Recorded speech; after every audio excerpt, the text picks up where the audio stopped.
할렐루야. 네, 오늘도 하나님께서 놀라우신 은혜를 더해 주시기를 축복합니다. 요즘에 새로 나온 말이 있는데요.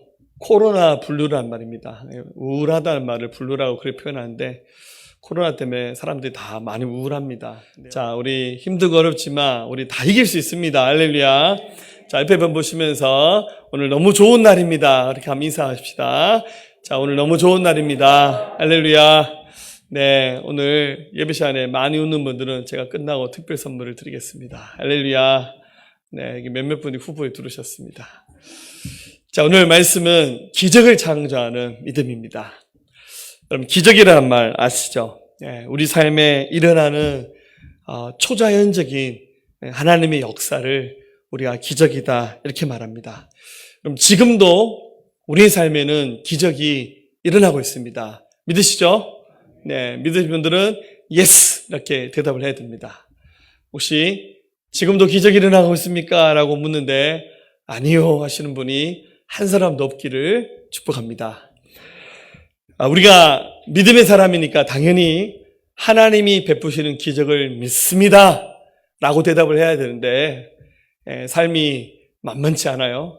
그래서 주님의 기적을 믿기보다는 우리 지식이나 경험이나 세상에 속한 것들을 더 많이 바라볼 때가 있습니다.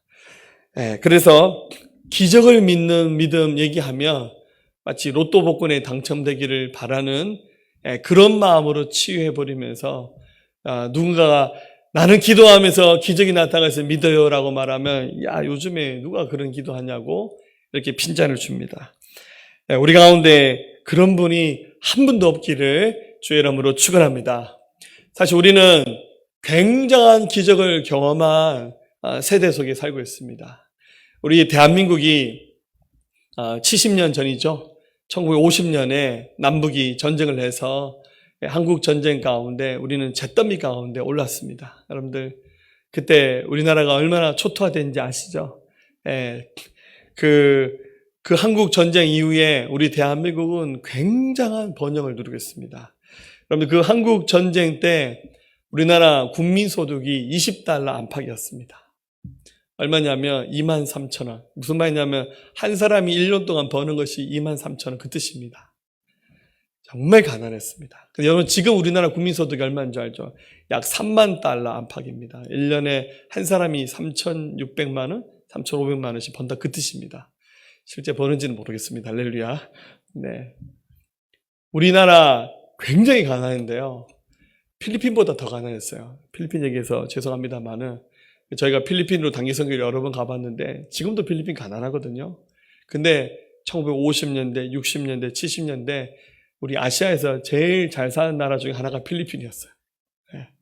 지금도 가보면 필리핀 가난한데 그때는 필리핀이 괜찮은 나라였어요. 우리나라가 필리핀보다 더 가난했어요. 소망이 없었습니다. 포항에 저기 시내 난민동에 가면 소망교회라고 있잖아요. 그때는 이름이 제일교회인데 포항 시내 비행기 폭격으로 건물들이 다 무너졌는데 거의 유일하게 시내에 있는 건물 중에 안 무너졌던 건물이 교회에 대한 건물이었어요. 그래서 그 교회에서 이렇게 그걸 찍어서 이렇게 붙여놓은 걸 봤어요. 얼마나 감사했었습니까? 그만큼 이 포항뿐만 아니라 우리나라 전국이 잿더미 가운데 소망이 없는 상태로 얼마나 많은 고아들이 생겨났고 많은 사람들이 전쟁 가운데 목숨을 잃어버렸습니까? 그랬는데 지금 어마어마한 축복을 누리는 세계 경제 규모 10위입니다, 여러분들. 이게 상상이 안 되시죠? 전 세계 모든 사람들이 이제는 대한민국을 선진국이라 생각하고 세계의 문명을 주도해가는 강력한 리더십을 가진 나라로 생각합니다. 할렐루야.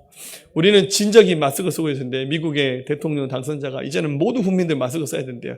자기 집 빼고는 모든 공간에서 다 마스크 쓰라고 할 정도로. 우리 국민들이 얼마나 의식이 뛰어납니까? 정말 세계를 주도해 나가는 중심에 서 있습니다. 이것은 정말 가히 하나님의 축복이라고 할 수 있습니다. 30년간 아프리카에서 사역하시던 선교사님이 하신 얘기를 들었는데요. 한국에 올 때마다 깜짝 놀랐는데요. 한국은 올 때마다 계속 발전한대요. 어떻게 이렇게 발전할 수 있을까? 아프리카에서는요, 인터넷이 되는 것 자체가 기적이랍니다. 대도요, 우리 옛날 3G 속도 있잖아요. 굉장히 느리게 되죠. 우리나라는요, 거의 인터넷이 안 된 데가 없어요. 공공 와이파이 어디 가나 다 인터넷 돼요. 비싼 데이터 요금 안 써도 될 만큼 굉장히 우리나라는요, 모든 것이 잘 갖춰져 있습니다. 할렐루야. 그 선교사님 가운데 의사분이 그러시더라고요. 아프리카에서는 절대로 코로나에 걸리면 안 된답니다. 방법이 없대요. 근데 우리나라는요, 정말 많은 축복 가운데 넉넉히 이길 수 있는 복을 누리고 있습니다. 우리 교회가 내년에 10주년을 맞이하게 됩니다. 네. 늘 감사하지만 10주년을 앞둔 교회에 지나간 시간들, 또 다가올 앞날을 생각할 때 너무너무 감사합니다. 아무것도 없는 상태에서 하나님께서 우리 교회를 세우시면서 여기까지 인도해 주셨습니다. 오늘 바라기는 예배하면서 다시 한번 우리 마음에 충만한 은혜들이 넘쳐나서 기적을 창조하는 믿음을 우리 모두가 소유할 수 있기를 주님의 이름으로 간절히 축원합니다. 자, 우리 삶에 다시 한번 기적이 나타나길 원하신다면 여러분, 이 기적이 어디서부터 나타나는가? 기적이 나타나는 통로를 함께 생각해 볼 수 있었으면 좋겠습니다. 여러분, 기적이 나타나는 통로는 바로 믿음입니다.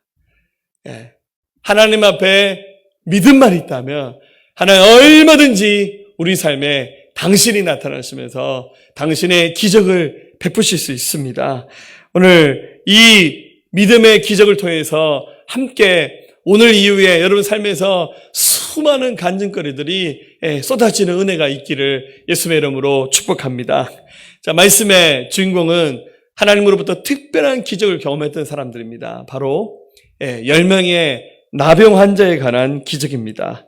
이들이 경험했던 그 기적을 경험했던 이 말씀을 살피면 우리가 굉장히 영적으로 도전을 받아야 될 부분들이 많이 있습니다. 자, 이 말씀을 차례차례 정리해보면 제일 먼저 기적을 경험한 순간에는 사람이 예수님을 간절히 찾는 일들이 항상 1번이 돼야 된다는 겁니다. 자, 여기에 제가 방금 나병 환자라고 소개했는데 문둥병을 말하죠. 이분들이 살고 있는 지역에 예수님이 지나가셨어요.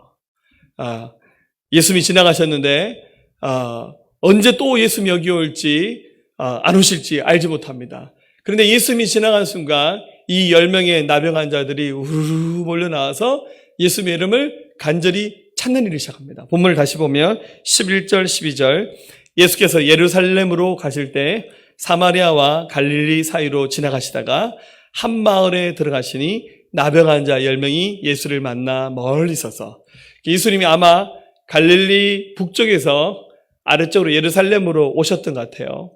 오실 때 유대인들은 가능하면 사마리아 지역을 잘 통과하지 않고 패스해서 가는데 예수님은 사마리아 지역을 잘 거쳐서 가셨어요. 왜냐하면 이 사마리아에는 이방 사람들이 많이 살고 있었어요. 근데 거기에 10명의 나병 환자가 사는 마을이 있었다는 말씀을 가지고 봤을 때는 아마 이 나병 환자들이 집단으로 거주했던 어떠한 도시였던 것 같아요. 여러분, 나병 환자 아시죠?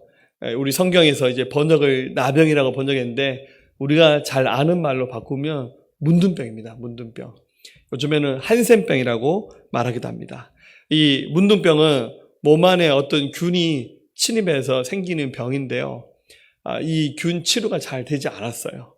그래서 이 균이 몸 안에 퍼져나가면 이게 사람의 살이 썩는 현상이 나타나고, 막 고름이 생기기도 하고, 심하면 눈이 막 빠지기도 하고, 코가 떨어져 나가기도 하고, 뼈가 이렇게 칼슘이 빠져나가는지 뼈가 이렇게 함몰돼서 얼굴이 이렇게 파이는 이런 현상이 나타나, 심하면 손가락, 발가락이 막 잘려가는 굉장히 치명적인 질병이었습니다. 당시 의학으로는 고치는 것이 불가능했고, 그리고 이미 뭐 손가락, 발가락이 잘려나가면 어떡할 수가 없잖아요. 그런데다가 이게 전염성도 강하니까 이 문둥병이 걸리면 이 사람들을 격리시켜 버렸어요. 그러니까 이게 사회적으로도 굉장히 고립된 삶을 살 수밖에 없습니다. 여러분, 요즘에 제일 무서운 말이 격리입니다. 격리. 해외에 나갔다 오신 분 2주 자가 격리하잖아요. 격리하셨던 분 얘기 들으면 생각보다 격리가 굉장히 어렵대요. 격리가 마당이 있고 넓은 집에서 이렇게 격리하면 좋은데 쪼매난 방 한 칸에 사람 집어넣어놓고 2주 동안 도시락만 주는 거예요. 그리고 밖에 외출도 안 되고, 그러니까 운동도 안 되고, 막 여러분 그 방에 있어 보세요. 얼마나 힘들겠어요. 근데 이 나병 환자들은 어느 한 도시에다가 싹 집어넣고는 바깥에 있는 사람과 전혀 만나지 못한 상태로 고립된 삶을 평생 사는 거예요. 그런데 자기가 사는 그 동네에 이 정상적인 사람들이 거의 오지 않는데 하필이면 거기에 예수님이 지나가신 거예요. 예수님에 관한 소문을 들었습니다. 저분을 만나면 질병을 고쳤다 라는 수많은 이야기들도 들었어요. 그런데 자기들은 병이 있잖아요. 이 한센병이 없는 예수님의 곁에 다가간다는 것도 부담스럽고, 자기들은 이방인인데 예수님은 유대인입니다. 이방인이 유대인 곁에 다가가는 것도 굉장히 부담스러운 겁니다.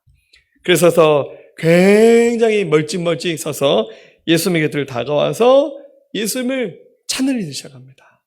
사랑하는 여러분들, 우리 삶에 기적이 일어나는 첫걸음은 우리가 살아계신 하나님 앞에 나오는 순간부터 기적이 시작되는 겁니다. 할렐루야.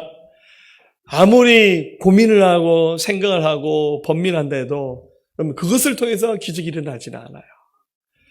수단과 방법을 가리지 말고 어떤 장애물도 물리치고 주님 앞에 먼저 나와야 거기서 기적이 시작되는 겁니다. 여러분들, 형편을 보면 문둥병자들이 손가락이 떨어져 나가고 한눈이 빠지고 코가 떨어져 나가고, 이게 세상적으로 어떻게 치유가 되는 겁니까? 방법이 없잖아요. 그렇지만 우리 살아계신 하나님 앞에 나오면 충분히 기적이 일어날 수 있다는 믿음이 있으면 이것이 가능한 거예요. 그래서 여러분들, 어려운 상황과 환경에서 거기에만 함몰되지 마시고 주님 바라보시며 주님께 나오신 일을 가장 먼저 하시기를 주의 이름으로 축원합니다. 두 번째 나와서 주님 앞에 해야 될 일은 주님을 찾는 일입니다. 주의 이름을 부르는 일을 해야 됩니다. 그래서 우리가 잘 아는 말을 바꾸면 그것은 바로 기도입니다. 13절에 소리를 높여 이르되 예수 선생님이여 우리를 불쌍히 여기소서 하거늘. 즉 예수님께 나오긴 나왔는데 본인들의 몸에 전염병이 있으니까 예수님께 근접해서 가지는 못하는 거야. 예수님 멀리 서 계신데 예수님이 우리를 보셨는지 안 보시는지 모르겠어요. 미리 약속한 것도 아니니까 그냥 지나가시는 거예요. 근데 예수님이 언제 여기 또 오실지 몰라요.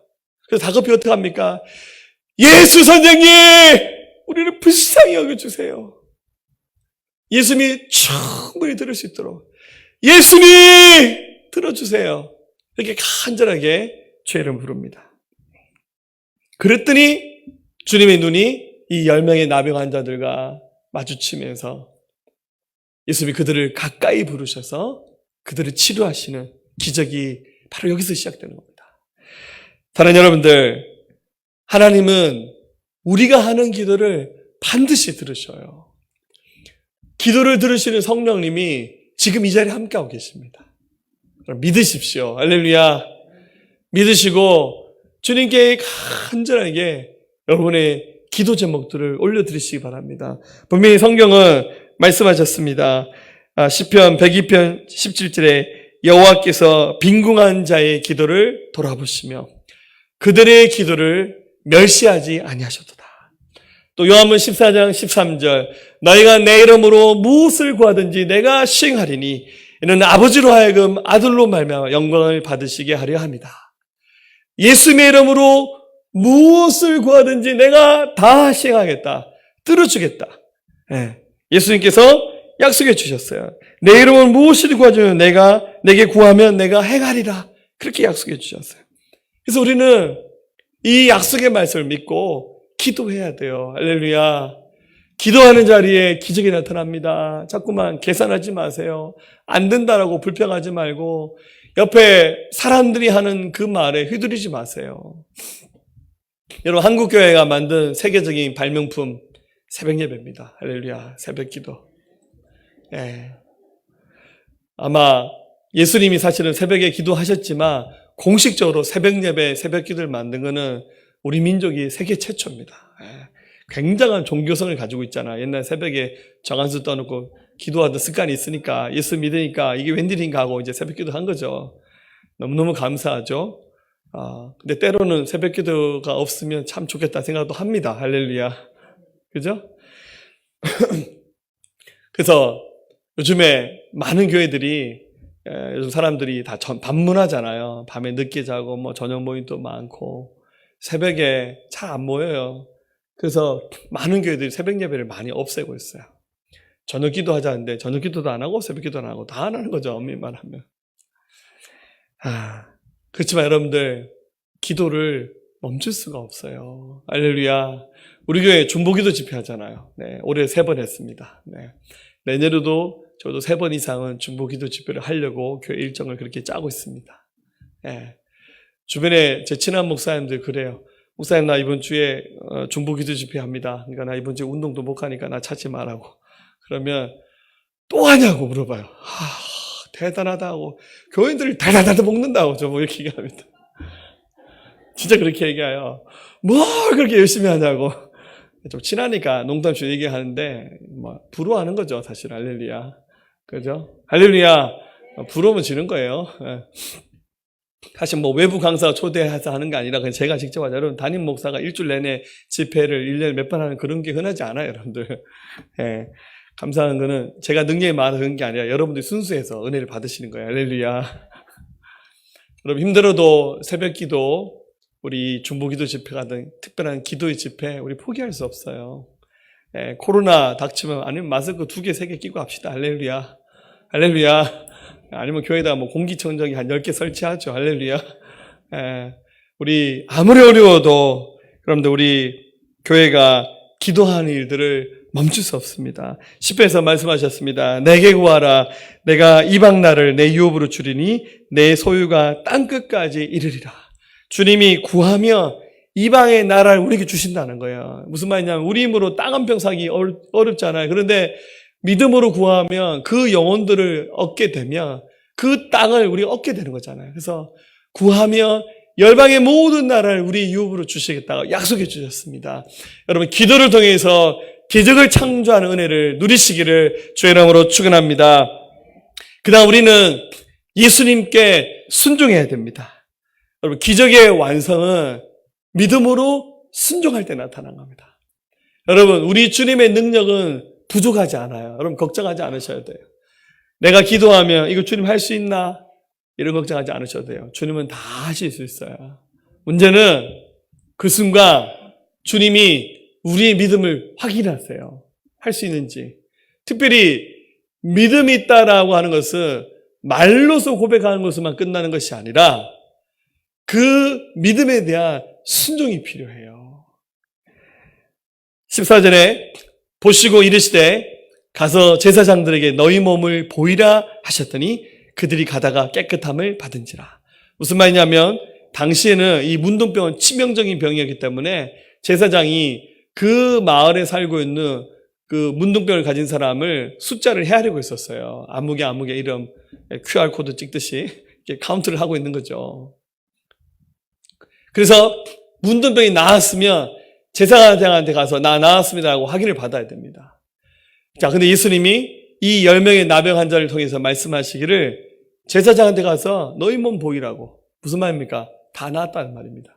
몸을 쳐다보니까 하나도 안 나왔어요. 손가락 잘려나갔고 코가 잘려가고 뭐 눈이 빠졌는데 안 나았는데 예수님이 하신 말씀은 제사장한테 가서 너희 몸을 보이라. 자, 여러분들 같으면 가서 몸을 보이겠습니까? 아니면 어떻게 하시겠습니까? 예수님 지금 장난하세요? 뭐 고쳐주지도 않고 왜 가서 몸 보이라 합니까? 이렇게 충분히 반문할 수 있잖아요. 근데 예수님은 이미 다 나았다. 가서 확인만 하라. 그 10명의 문둥병자들이 감사하게도 믿음이 있었어요. 그래서 일단 한번 가보자. 예수 말씀이니까. 그래서 제사장이 있는 곳으로 걸어가다가 중간에 자기 몸에 굉장히 신비한 능력이 나타나서 경험했어요. 갑자기 썩었던 새살이 막 돋아나오고 잘렸던 손가락이 다시 생겨나고 이 코가 빠졌으면 코가 막 살아나는 기적을 본 거예요. 여러분 기적이라는 것이 말씀 순간에 즉시 일어나기도 하지만 때로는 주님이 선포하고 난 이후에 점차적으로 기적이 일어날 수도 있어요. 이 문둥병자들은 그랬잖아요. 가다가 기적을 경험한 거예요. 아마 소름 끼쳤을 거예요. 야, 우리가 만약에 예수님의 말씀을 순종하지 않았더라면 어찌 됐겠나. 인간적으로 계산하고 생각했으면 기적을 못 경험하는 거예요. 사랑하는 여러분들, 주님의 말씀은 진리입니다. 하나님의 말씀을 믿으세요. 믿는다면 그 믿는 곳에 자기 인생을 함께 걸고 몸을 걸고 삶을 걸면서 행함으로 순종하는 거예요. 그게 믿음입니다. 여러분, 구약에 나아만 장군의 얘기가 나오잖아요. 이 사람 이스라엘의 옆에 있는 아람 나라의 군대 장관이었습니다. 성공한 사람이었어요. 힘 있고 부자였습니다. 근데 이 사람이 하필이면 문둥병에 걸렸어요. 막 살이 썩어가는 거예요. 그러다가 자기 집에 종이 하나 있는데, 원래 이스라엘 출신의 그 팔려온 노예였는데 자기 집에 종이었던 한 소녀가 하는 말이, 이스라엘에 가면 엘리사라고 하는 선자가 계신데 그분이 굉장히 영적으로 힘이 있는 분인데 그분한테 기도받으면 주인님의 이 병이 나을 수 있습니다. 그래? 그래서 왕한테 찾아가서 허락을 받고 선물을 잔뜩 준비합니다. 가서 막 선물 주면 환심 사서 기도해서 나을 줄 알고. 그러니까 엘리사 집을 찾아갑니다. 촌에 사는 선자 집에 갔더니 뭐 집은 쓰러지기 같은 그런 촌집이에요. 갔더니 또 종은 있네. 종이 하나가 삥 나와서 하는 말이, 우리 선생님이 그러던데요, 요단강에 가서 7번 목욕하랍니다 하고 튀익 들어가 보는 겁니다. 나아만이 굉장히 열받았어요. 내가 지금 이까지 준비해서 왔는데 나아보지도 않고 하는 말이, 가서 저 요단강에서 목욕하라고? 말씀 보면 열왕기하 5장 10절이죠. 엘리사가 사자를 그에게 보내 이르되 너는 가서 요단강에 몸을 7번 씻으라. 내 살이 회복되어 깨끗하리라 하는지라. 그런데 이 나아만은 자존심 상했어요. 나와서 제대로 한번 커피 한 잔 주지도 않고는, 말 한마디 하고는, 그것도 무슨 요단강에 가서 목욕하라니. 거기서 화가 나버린 거죠. 그래서 그냥 돌아가려고 했습니다. 그랬더니 이 나아만의 그 종들 가운데 똑똑한 종이 말하기를, 13절 14절, 그의 종들이 나와서 말하 이르되 내 아버지여, 선자가 당신에게 큰 일을 행하라 말하였다며 행하지 아니하였으리까? 하물며 당신에게 이르기를 씻어 깨끗하게 하라 함이니까. 나아만이 이에 내려가서 하나님의 사람의 말대로 요단강에 7번 몸을 잠그니 그의 살이 어린아이 살같이 회복되어 깨끗하게 되었더라. 굉장히 지혜로운 종이죠. 그 나아만을 아버지라 부릅니다. 아버지요, 더 어려운 일을 시켜도 해야 되지 않습니까? 금은 모서 선물을 산더미처럼 쌓아서 가져오지 않았습니까? 그런데 저 요단강 가서 7번 목욕하면 된다는데 그거 왜 못합니까? 하면 된다지 않습니까? 나아만 생각해보니까 맞아요. 딱 하나만 버리면 돼요. 자존심, 자기 생각, 자기 교만만 버리면 돼요. 그래, 맞다. 이까지 와서 했는데 내가 그거 못할 이유가 뭐냐. 그래서 다시 요단강가에 가서 7번 목욕을 하는 거예요. 생각해보세요. 어른이 7번 목욕을 한번 어떻게, 물에 한번 퐁당 나왔어, 또 퐁당. 누가 보면 애들 장난치는 것처럼 보이겠죠. 근데 나아만이 그걸 반복한 거예요. 그랬더니 썩어가는 자기 살이 새롭게 돋으면서 기적이 나타났습니다. 할렐루야. 만약에 나만이 순종하지 아니했더라면 어떻게 됐겠습니까? 기적은 일어나지 않았습니다. 사랑하는 여러분, 지금 기도하는까지는 되는데 그 다음 단계 안 되신 분들이 굉장히 많은 것 같아요. 그 다음은 순종입니다. 자기 생각 내려놓으세요. 경험 내려놓으세요. 옆에 사람들 하는 말 귀담아 듣지 마세요. 하나님 말씀에만 옳게 순종해 보십시오. 여러분이 기적을 경험하는 주인공이 되실 수 있습니다. 할렐루야. 그 다음 기적을 경험한 다음에 꼭 해야 될 것도 있습니다. 2가지인데, 하나는 하나님께, 우리 주님께 영광 돌리는 겁니다. 15절, 그 중에 한 사람이 자기가 나은 것을 보고 큰 소리로 하나님께 영광을 돌렸다. 이것은 주님이 하셨습니다. 주님이 행하셨습니다. 이게 겸손한 사람만 이거 할 수 있어요. 네. 주님이 그것을 들으시면 어떻게 생각하시겠습니까? 그래. 그 주님께 영광 돌리는 그 고백을 받으시면서 더 많은 기적을 행하실 겁니다. 할렐루야. 우리 매일매일 삶 가운데 여러분 개인의 삶과 가정과 여러분의 사업장과 또 우리 교회 가운데 행하신 모든 일들을 향해서 주님이 하셨습니다. 모든 것을 주님이 하셨습니다라고 영광 돌릴 수 있기를 예수님 이름으로 간절히 축복합니다. 그 지구촌 교회 원로 목사이신 이동훈 목사님, 별명이 골든마우스입니다. 얼마나 설교를 잘하든지 황금술이라는 별명을 갖고 계신데요. 우리말도 참 잘하시는데 목사님 영어를 굉장히 잘하시는데 특별히 통역 설교를 굉장히 잘하세요. 이분이 이제 그 미국에서도 목회하셨는데 그 한국에서 전도사 시절 때 처음으로 그 부산에서 연합 집회가 열렸는데 그 부산에서 열리는 그 연합 집회에 자기가 통역관으로 초대를 받았답니다. 부산의 그 구독체육관. 그 당시에 그 선명의 총재님이 오셔서 설교하셨는데 자기가 통역관으로 이렇게 초대받아서 통역을 했답니다. 근데 통역을 너무 잘했대요. 막 우리말 설교 듣는 것처럼 막 원래 통역 설교 잘못 들으면 힘들잖아요.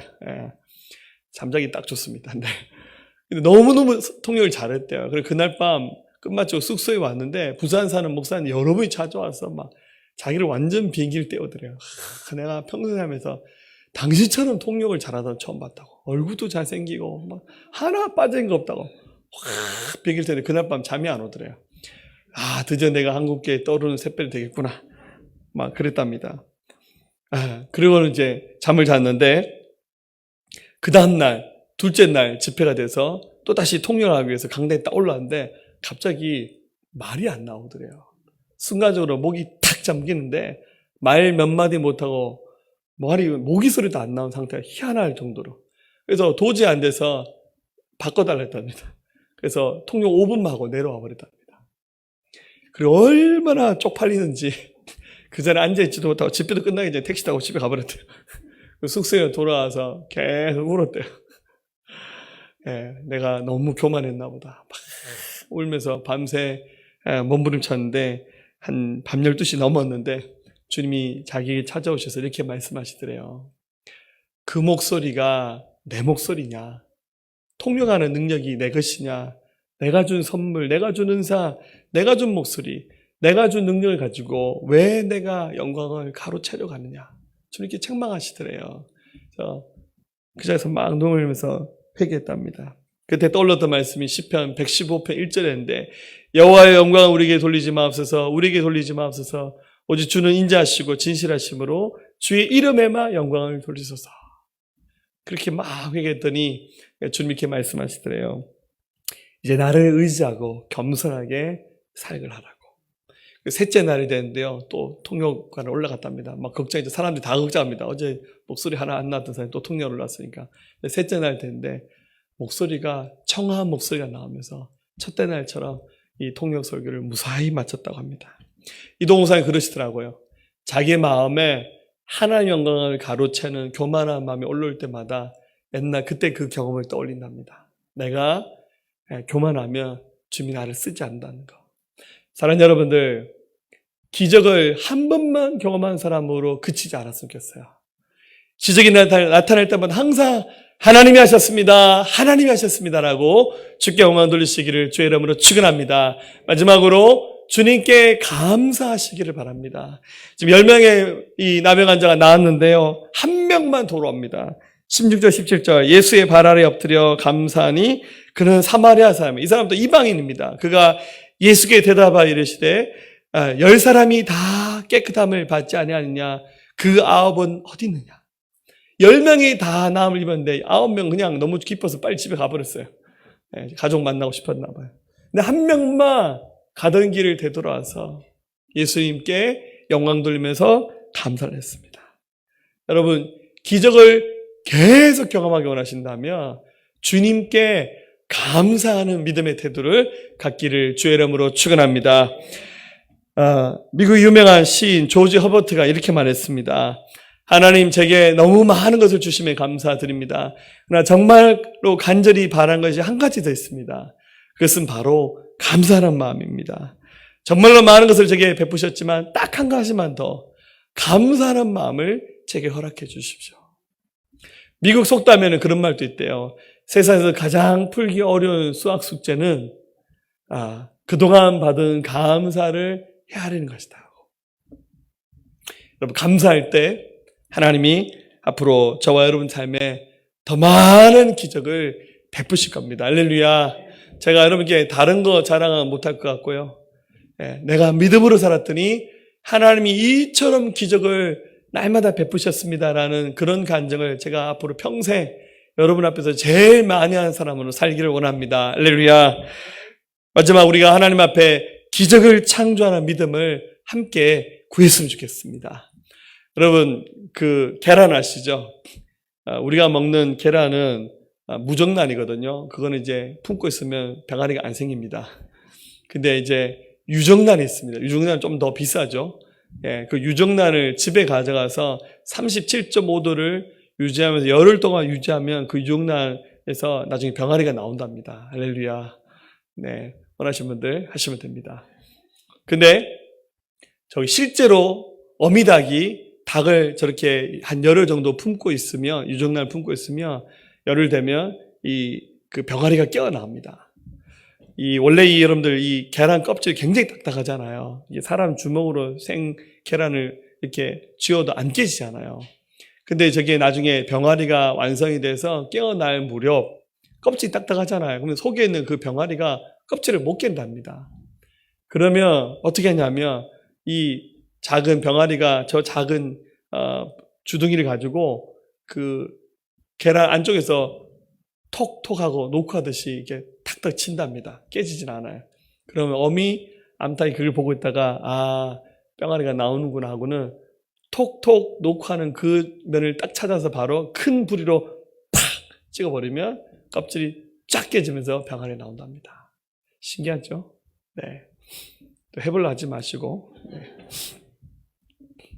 여러분, 어쩌면 기도가 저런 건지도 몰라요. 우린 굉장히 연약한 병아리처럼 그냥 똑똑 녹화하듯이 구하는 거예요. 그러나 주님은 우리를 살피시고 우리를 보고 계셔요. 우리의 작은 나지막한 신음소리 같은 기도도 주님 놓치지 않으셔요. 주님 들으시면서 그 자리에 주의 기적이 나타나는 겁니다. 기도는 하나님을 향한 생명과 기적의 두드림입니다. 그 작은 두드림도 눈여겨보시는 하나님께서 하나님의 능력으로 세상의 문제들로 겹겹이 쌓여있는 이 두꺼운 껍질 같은 우리 환경들을 주님이 충분히 깨뜨리실 수 있습니다. 사랑하는 여러분들, 우리는 계속해서 새로운 역사를 써내려가고 있습니다. 정말 기적이 필요하다면 지금까지 내 경험, 내 지식 많이 의지해봤잖아요. 이제는 우리 하나님 아버지를 의지하고 기도 자리에 나오셔서 톡톡 녹화하듯이 주의 마음을 감동시키는 하나님의 사람들 되어서 날마다 기적을 경험하며 이것이 우리 모두의 평생의 간증거리가 되어서 주께 드려질 수 있기를 진실로 주님의 이름으로 축원합니다. 우리 가슴에 손 얹고 같이 기도할까요? 주님 감사합니다. 하나님, 없는 삶에는 결코 축복이 없습니다. 주님 안에 모든 축복이 있음을 고백합니다. 주님, 우리 온 삶의 어려움과 위기가 예수 그리스도의 이름으로 해결되기 원합니다. 기적이 나타나기 원합니다. 주여, 우리의 믿음 없는 것을 불쌍히 여겨 주시옵소서. 새 믿음 주시옵소서. 새로운 성령의 충만함을 주시옵소서. 오직 소망 되신 주님만 따라가게 하여 주시옵소서. 우리 질병도 고치시고 삶의 어려움도 해결해 주셔서 오직 하나님께만 영광 드릴 수 있는 우리 모두의 삶이 되게 도와주시옵소서. 그렇게 역사하실 주님을 찬양합니다. 감사합니다. 예수님의 존귀하신 이름으로 함께 기도하였습니다. 아멘. 할렐루야.